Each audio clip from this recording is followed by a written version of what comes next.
In the quiet suburbs of Columbus, Ohio, two friends started a project no one expected to go global.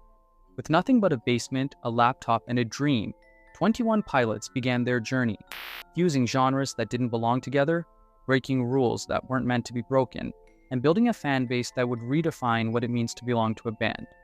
This is the story of 21 Pilots.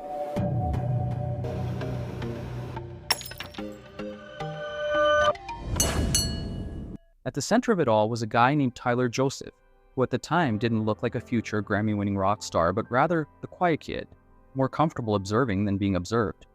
Tyler was into basketball and good enough to get noticed by colleges, and for a while it seemed sports might be his path. But somewhere in between late-night games and practices, another obsession began pulling at him: music. He grew up in a household where creativity was encouraged, taught himself piano, then ukulele, then recording on cheap equipment, and his early songs were raw, restless, and personal, full of the energy of youth and uncertainty, songs that weren't polished, but that carried something undeniably authentic.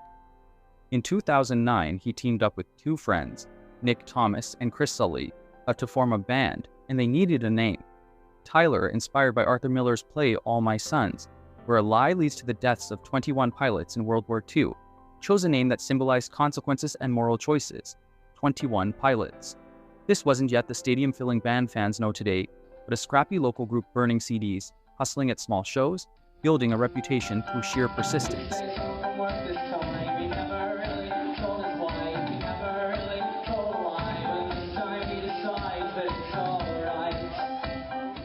Their self-titled debut dropped in 2009, rough around the edges, but brimming with Tyler's signature lyrical style that swung between rapping, singing, and spoken word, tackling faith, depression, and identity, subjects that didn't get radio play but resonated with kids who felt out of place. Their live shows were wild, Tyler climbing on things, throwing himself into crowds, performing like every gig might be their last chance to be heard. But behind the chaos, cracks formed, and eventually Nick and Chris stepped away, leaving Tyler as the last pilot. For most bands, that would have been the end, but Tyler wasn't ready to stop. Enter Josh Dunn, a drummer from Columbus with raw talent, energy, and a hunger to play. Tyler and Josh clicked instantly, balancing each other perfectly. Tyler, introspective and deliberate. Josh, explosive and kinetic, piano and drums, thought and action. This new duo sharpened the vision of 21 Pilots, with Tyler crafting heavier statements and Josh infusing them with adrenaline. Meanwhile, the fan base, calling themselves the Skeleton Clique, was growing into a movement. In 2011, the duo released Regional at Best, still independent, but more ambitious and polished. And in their hometown of Columbus, they were becoming legends, their shows bigger, their energy electric, and their reputation impossible to ignore. Word spread beyond Ohio, and soon the industry was paying attention. With Josh now officially on board, 21 Pilots began to transform from a struggling local act then into something much sharper, more ambitious, and undeniably magnetic. The kind of project that couldn't be contained in Columbus forever. The duo format gave them focus.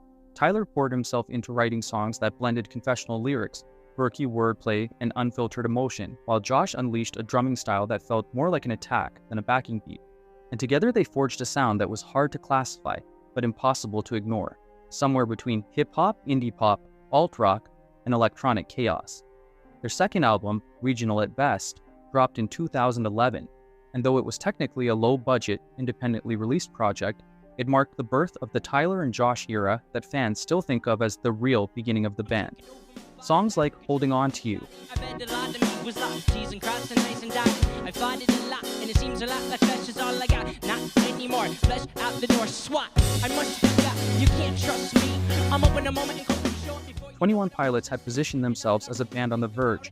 When their next album arrived, it didn't just elevate them, it detonated like a cultural bomb. Blurryface was the record that took Tyler Joseph and Josh Dunn from cult heroes to global superstars, and it happened with a speed and intensity that no one could have predicted. The concept was ambitious. Tyler personified his insecurities and anxieties into a character named Blurryface, a figure who painted his hands and neck black to symbolize the suffocating voice of doubt and self-loathing, and rather than hide those struggles, he turned them into the album's centerpiece. When Stressed Out dropped, it wasn't just a song, it was a generational anthem. Lyrics about wishing to return to childhood innocence, paired with a hypnotic beat and quirky production, connected instantly with millions who were grappling with the weight of growing up in a world that seemed to demand too much. The song rocketed up the Billboard charts. The music video racked up hundreds of millions of views, and suddenly two masked kids from Columbus were unavoidable on radio and TV. But it wasn't just stressed out. Tracks like Ride, with its reggae-inspired groove, and Tear in My Heart, with its tongue-in-cheek love lyrics, cemented the band's versatility, while the haunting Fairly Local and Goner reminded listeners that this was still music born out of struggle and darkness. And then came Heathens, a one-off single for the Suicide Squad soundtrack, which not only dominated the charts, but introduced 21 Pilots to an even broader mainstream audience, proving they could balance chart-topping success with maintaining their eerie, alternative edge. Live shows during the Blurryface era became spectacles, art rock concert, or a communal therapy session where fans screamed about their fears and danced through their sadness under flashing lights and pounding drums. The band's identity grew stranger and stronger. The ski masks, the jumpsuits, the cryptic visuals, all of it made the Skeleton Clique feel like they were part of something bigger than music, a secret code only they could understand. In 2017, all of this culminated in one of the most surreal moments in Grammy history, when Tyler and Josh won the award for Best Pop Duo Group Performance for Stressed Out, and accepted it in their underwear, a stunt rooted in a promise they'd made to each other years earlier while watching the Grammys on TV in their living room. If they ever won, they'd go on stage just like that. Ordinary guys, who had somehow made it. The image of two tattooed, half-dressed 20-somethings holding golden trophies became iconic, a symbol of their refusal to play by traditional industry rules. By the end of the Blurryface cycle, 21 Pilots weren't just successful, they were one of the biggest bands in the world, with platinum records, sold-out arenas, and a fan base more devoted than ever. But beneath the triumph lurked a question. How do you follow up a phenomenon without being swallowed by it? For all their success, 21 Pilots were never immune to challenges, and as their fame grew, so did the scrutiny, because when you become one of the biggest bands in the world, every word, every action, every misstep gets magnified. In 2020, during a summer when conversations about racial justice and activism were at the forefront, Tyler Joseph posted a tweet joking about using his platforms, but instead of speaking on the issues directly, he shared pictures of himself wearing literal platform shoes. What he had meant as a play on words landed with a thud, and many fans saw it as dismissive at best and insensitive at worst. The backlash was swift, and for a band whose identity had been built on connection and vulnerability, it struck a nerve. Tyler eventually apologized, admitting that the joke was careless and recognizing that fans expected more from him, a moment that highlighted the growing tension between being artists who wanted to be authentic and individuals under the microscope of global fame. After surviving the chaos of meteoric fame, controversies, and the weight of expectation, 21 Pilots entered the 2020s with a new challenge: evolution. In 2021, they released Scaled and Icy, an album born out of pandemic isolation that deliberately broke from the dark, heavy lore of Trench. Instead, it embraced bright colors, playful aesthetics, and a more upbeat pop sound. For some fans, it was a breath of fresh air, proof that Tyler and Josh weren't trapped by their own mythology, capable of writing songs that were fun, catchy, and immediate. For others, it felt like a step back, too polished, too safe, lacking the grit that had defined their earlier work. But if there was one thing consistent about the band, it was that they never stayed in one place for long. In 2024, they returned with Clancy, the long-awaited conclusion to the Dima saga, tying together years of lore and fan theories with a record that felt like both a payoff and a farewell to one of the most ambitious concepts ever attempted in alternative music. It was darker, heavier, and more narrative-driven than Scaled and Icy, signaling that the playful detour had been just that, a detour.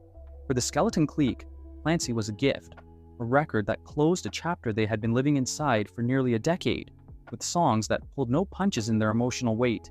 And yet, even as Clancy wrapped one era, whispers of what came next were already swirling.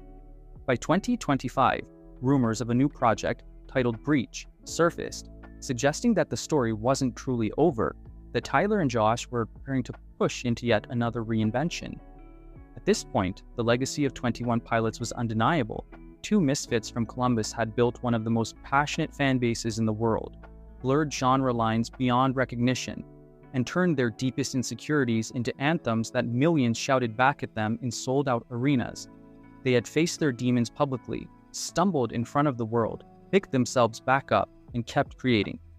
More than just a band, they had become a cultural phenomenon, proof that honesty, even when messy or uncomfortable, could resonate louder than perfection.